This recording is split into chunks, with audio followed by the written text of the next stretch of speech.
Good morning प्रिय विद्यार्थियों। कल हमने डी ब्लॉक के सामान्य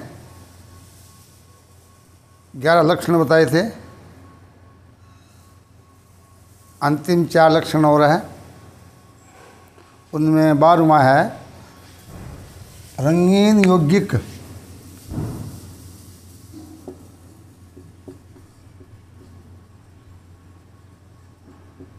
रंगीन यौगिक कलर्ड कंपाउंड।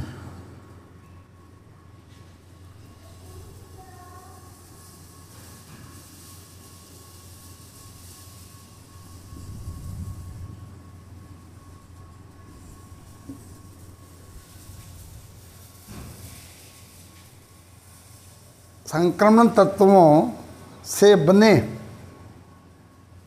अधिकांश यौगिक रंगीन होते हैं।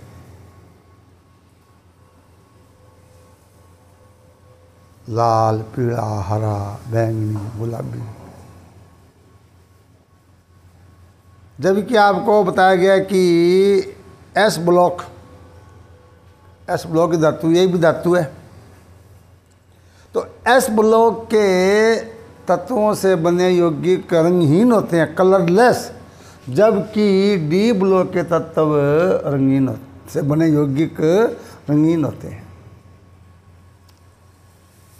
एस ब्लॉक में आपको ये बताया गया कि ये अपने बाएं कोश का 1 या 2 इलेक्ट्रॉन त्यागने के बाद भी इनका स्थायी विन्यास रह जाता है। प्रत्येक कक्षक में इलेक्ट्रॉन का युग्मन होता है। इस कारण सभी इलेक्ट्रॉन युग्मित होने के कारण एस ब्लॉक के यौगिक रंगहीन होते हैं।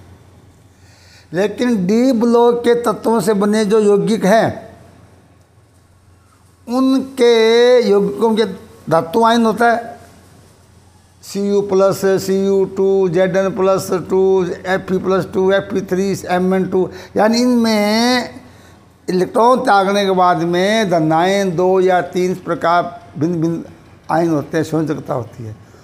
उसमें क्या होता है, इनके डी उपकोष के कक्षकों में कम से कम यदि एक भी इलेक्ट्रॉन अयुग्मित है, अनपेड इलेक्ट्रॉन है, तो उससे बना हुआ यौगिक क्या होता है, सदैव रंगीन होता है। डी ब्लॉक के तत्वों से बने यौगिक प्राय रंगीन होते हैं। कारण इनके जो धनायन हैं उनके डी उपकोष में कम से कम एक इलेक्ट्रॉन अयुग्मित अवश्य ही होता है, जो डी संक्रमण के कारण रंग उत्पन्न करते हैं। 2 बातें देनी अगर आ जाए। नंबर 1, यौगिकों में धनायन के डी कक्षक में कम से कम एक इलेक्ट्रॉन अयुग्मित की उपस्थिति। नंबर 2, डी संक्रमण, यानी डी संक्रमण, यानी एक डी कोष से दूसरे कोष में इलेक्ट्रॉन ऊर्जा प्रकाश अब्जॉर्ब करके जाता है, तो फिर वापस आता है, तो जो प्रकाश अब्जॉर्ब करता है वो क्या करता है, एक्साइट। इस कारण वो रंगीन दिखाई देते हैं। अब यहाँ कुछ बातें हैं। Zn+2, Cu+1, Sc+3, इनसे आयनों से बने यौगिक रंगहीन होते हैं। यानी जिंक और स्कैंडियम के यौगिक तो सदैव ही कलरलेस होते हैं। क्यों कि जैसे Zn में इसका 30 होता है परमाणु क्रमांक, Ar3D10 4s2। जब ये 2 इलेक्ट्रॉन त्याग देता है तो Ar3D10 4s0, यानी 3D में 10 इलेक्ट्रॉन पूरे भरे होते हैं। इस कारण जिंक के बने यौगिक एस ब्लॉक के तत्वों की भांति रंगहीन होते हैं। ऐसे ही स्कैंडियम Sc का होता है 23, इसमें 3D1 4s2, तो ये Sc+3 बनने पर Ar3D0 4s0, यानी उत्कृष्ट गैस की भांति विन्यास रह जाता है, जिसमें सभी कक्षक युग्मित इलेक्ट्रॉन से भरे होते हैं। यही कारण है कि Sc+3 के यौगिक कलरलेस होते हैं। Cu1 कि Cu1 क्या होता है, रंगहीन, और Cu2 क्या होता है, रंगीन। यानी ये क्या होता है, कलरलेस, और ये होता है कलर्ड। कारण इनका विन्यास, Cu1 में क्या होता है, Ar3D10 4s0, और Cu2 में Ar3D9 4s0। तो ये प्रश्न आ जाता है, कारण बताइए। Cu1 रंगहीन, Cu2 रंगीन। इसी प्रकार Ti+3 रंगीन, जबकि Ti+4 रंगहीन। तो ये इनके विन्यास से ही आपको बताना होगा। इसलिए मैंने शुरू में बताया था कि इनके इलेक्ट्रॉनिक विन्यास याद हो जाते हैं, तो उसमें कोई भी क्वेश्चन आ जाए उसका जवाब आप तुरंत दे सकते हैं। अब Ti क्या होता है, 23 होता है, क्या हो जाएगा इसका, Ar3D1 4s2 होता है। Ti+2 D2 होता है। अब इसमें क्या आएगा, Ti+3 में क्या हो जाएगा, Ar3D1 4s0। चूँकि इसमें D को, उसमें एक इलेक्ट्रॉन क्या है, अयुग्मित है, इसका रंगीन है। जबकि Ti4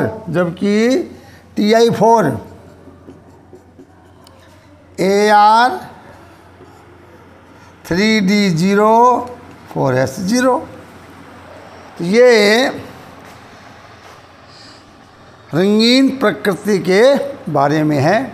उसमें 4 क्वेश्चन बनते हैं, 4 में प्रश्न आ जाता है। नेक्स्ट पॉइंट आता है 13 पॉइंट है, 13वां पॉइंट है चुंबकीय गुण। क्या है, चुंबकीय गुण। जबकि ठोसों के चुंबकीय गुण इकाई नंबर 1 में है, उसमें आपको बताया गया है कि ठोस पदार्थ चुंबकीय प्रकृति के आधार पर 3 प्रकार के होता है, अनुचुंबकीय, प्रतिचुंबकीय और लो चुंबकीय। यहाँ हम डी ब्लॉक के तत्वों का अध्ययन करेंगे, जो यौगिक है उनमें चुंबकीय प्रकृति की व्याख्या करेंगे। तो पहले हमें ये याद रखनी है कि पदार्थों में चुंबकीय गुण का कारण क्या होता है,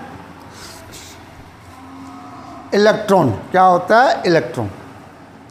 पदार्थों की चुंबकीय प्रकृति उनमें डी कक्षक में या अन्य कक्षक में उपस्थित अयुग्मित इलेक्ट्रॉन के कारण वो चुंबकीय व्यवहार करता है। और ये चुंबकीय व्यवहार इलेक्ट्रॉन की 2 प्रकार की गतियों के कारण, एक होता है इसकी चक्रण गति, अपने अक्ष के चारों ओर, एक होता है नब्य के चारों ओर, उसे क्या बोलते हैं, कक्षीय गति। और जो अपने अक्ष पर घूमते हैं इसे बोलते हैं चक्रण गति। यानी चुंबकीय गुण 2 गतियों का योग है। इसमें जो गुण चुंबकीय गुण मुख्य है वो अक्षीय गति के, चक्रण गति के कारण ही होता है। अक्ष की चक्रण की जो नाभिक के चारों ओर कक्ष की गति है, तो नाभिक और इलेक्ट्रॉन की बाएं कोष में बहुत गैप होता है, इसका प्रभाव कम होता है। इसलिए चुंबकीय प्रकृति का मुख्य कारण है इलेक्ट्रॉन की चक्रण गति। और किसी भी धनायन या यौगिक में जो धातु आयन है उसका चुंबकीय गुण क्या होगा, कितना होगा, ये निर्भर करता है उसके डी कक्ष में उपस्थित इलेक्ट्रॉन। तो डी ब्लॉक के अधिकांश यौगिक क्या होते हैं, अनुचुंबकीय होते हैं। मतलब क्या अनुचुंबकीय का, देखिए चुंबक के दो ध्रुव होते हैं NS, N और S। तो इसमें क्या होता है, चुंबकीय बल रेखाएं उत्तरी ध्रुव से दक्षिण ध्रुव की ओर से चलती है, सीधी रेखाओं में रेखाएं गमन करती है।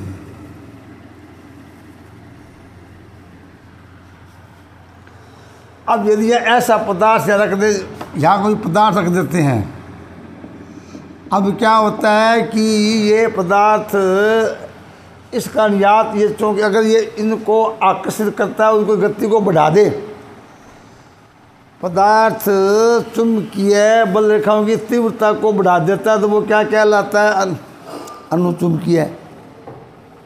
और तीव्रता को घटाता है तो प्रतिचुंबकीय।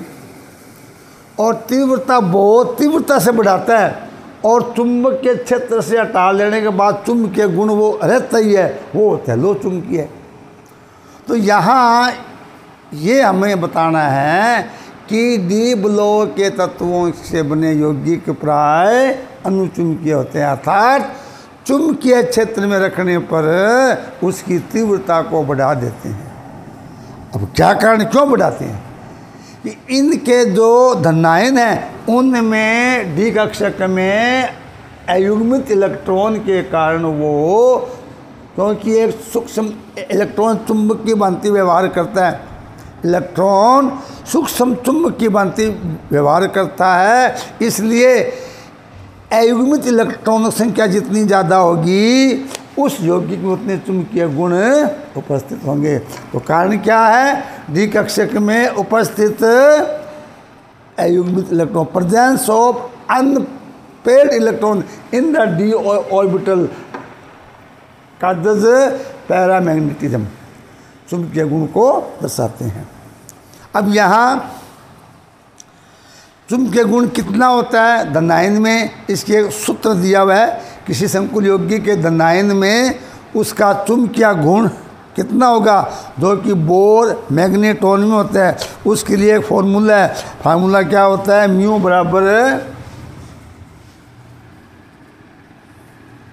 √n+2 बराबर Bm, बोर मैग्नेटोन। किसी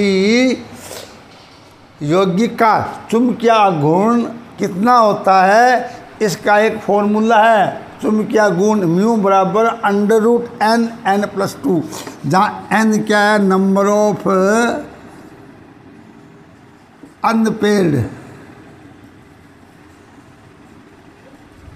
इलेक्ट्रॉन, हम उस आयन में कितने इलेक्ट्रॉन अयुग्मित है। जैसे ये पूछ ले Cu2 आ जाए, मान लो इसका कैसे बताए, इसका 29 होता है, क्या बन जाएगा Cu2 का, Ar3D9 4s0। तो डी में क्या, ये 5 कक्षक है, पहले एक इलेक्ट्रॉन,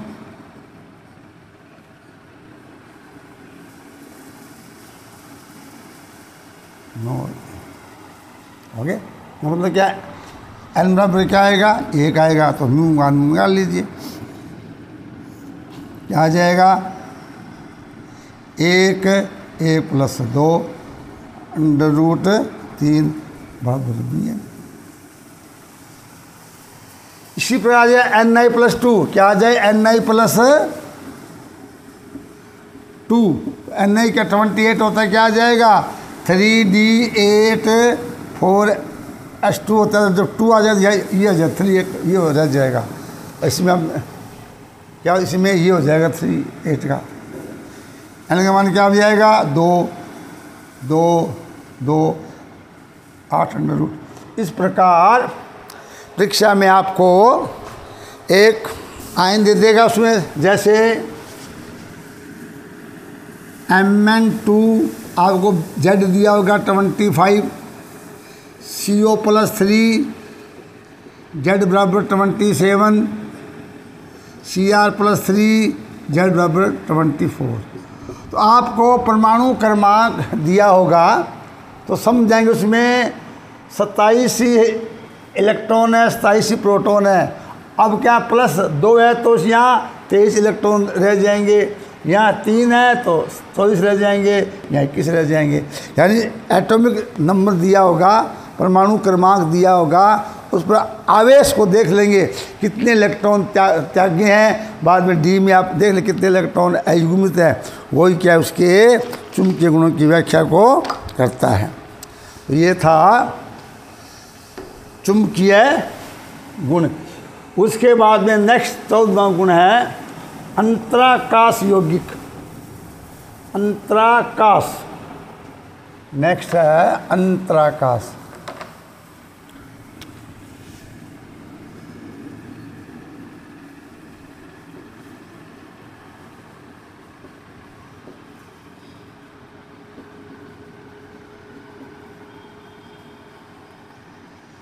इंटरस्टिशियल कंपाउंड्स। अंतराकाश आप जानते हो कि इनके यौगिकों में जो धन और ऋण आयन है वो एक दूसरे के निकटतम संकुलित होते हैं। उसके बावजूद भी क्या होता है, इनके जो परमाणु या आयन है उनके मध्य कुछ अंतराकाश बच जाता है, रिक्त स्थान बच जाता है। और इस अंतराकाश में छोटे आकार के परमाणु आकर प्रवेश कर जाते हैं और उसको यौगिक को दृढ़ता गुणों में परिवर्तन कर देते हैं। जैसे लोहा है, निकल है, कॉपर है, इनकी धातु में धातु जो क्रिस्टल है उसमें परमाणु एक दूसरे के निकटतम निबिड़तम संकुलित होते हैं। जैसे कांच के डिब्बे में भरी हुई गोलियां हैं तो वो गोलियां पूरा भर दे, गोली बिल्कुल नज़दीक होगी, उसके बावजूद भी उनके मध्य कुछ अंतराकाश बच जाता है, तो उस अंतराकाश में वायु या जल प्रवेश कर जाता है। यही बात धातु क्रिस्टल की है। जब धातु क्रिस्टल बनते हैं तो इनमें भी इन परमाणुओं के मध्य कुछ अंतराकाश बच जाते हैं और उन अंतराकाश में छोटे आकार के परमाणु प्रवेश कर जाते हैं, जिसे अंतराकाश यौगिक कहते हैं। इससे अंतरा यौगिकों के जो गुण है वो तत्वों के या धातुओं गुणों की अपेक्षा परिवर्तन आ जाता है, दृढ़ हो जाते हैं, गलना कोतना बढ़ जाते हैं, चालकता बढ़ जाती है। उसके बाद आता है 15वां पॉइंट संकुल यौगिक। संकुल यौगिक इसको हम क्या बोलते हैं, उपसह संयोजी यौगिक ही बोलते हैं। उपसह संयोजी यौगिक से बोलते हैं कोऑर्डिनेट कंपाउंड। कोऑर्डिनेट कंपाउंड अगला पाठ यही है, कोऑर्डिनेट कंपाउंड। यानी कि ये ऐसे यौगिक है जो धातु आयन और लिगेंड की क्रिया से बनते हैं। लिगेंड मीन्स उदासीन अणु या ऋणायन या धनायन, जिनमें कम से कम एक परमाणु पर एकांकी इलेक्ट्रॉन युग्म होता है, और वो इलेक्ट्रॉन युग्म डी ब्लॉक के धातु आयन के जो रिक्त डी ऑर्बिटल है उसको प्रदान कर दिया जाता है। एक उपसहसंयोजी बंध का निर्माण होता है। इन्हें क्या बोलते हैं, उपसहसंयोजी यौगिक। ऐसे यौगिक जिनका निर्माण जो धातु आयन और लिगेंड की क्रिया से होता है या इनकी क्रिया से बनता है, उन्हें संकुल यौगिक कहते हैं। जैसे CuNH3 का 4SO4, इसको कैसे बनता है आप जानते हो। कॉपर +2 आवेश होता है, इसमें 4 कक्षक खाली होते हैं, तो उनमें क्या होता है, ये जो NH3 में N पर एकांकी युग्म होता है वो कॉपर को ऐसे प्रदान कर देता है।